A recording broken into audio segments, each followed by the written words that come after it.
How to make a protein shake. This recipe is quick and super easy to follow. Anyone will be able to make it with ease. In a large blender, add half a cup of ice. Then add 1/3 cup of the following ingredients: protein powder, blackberries, raspberries, banana, frozen blueberries, cashews, peanuts, almonds, hemp seeds, pumpkin seeds, chia seeds, walnuts, shredded coconut, Greek yogurt, peanut butter, strawberries, coconut milk, water, flax seeds, kiwi fruit, spinach, kale,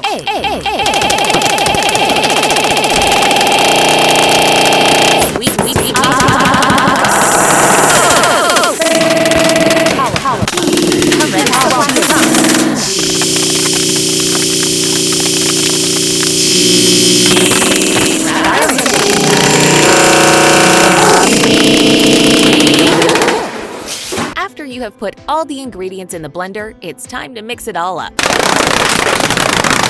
Once it's all thoroughly mixed together, it's time to serve it. Place down a glass. Slowly pour the mixture into the glass. Garnish with blueberries. Yummy! That looks really good. Place a straw into the protein shake. Enjoy! I highly recommend you try this recipe. This protein shake tastes like shit. It's delicious. I hate it. I rate it 10 out of 10. You will love it. It tastes really good. It doesn't taste like shit. Try it for yourself. I wouldn't though if I were you. It tastes like shit. This is my favorite drink to drink.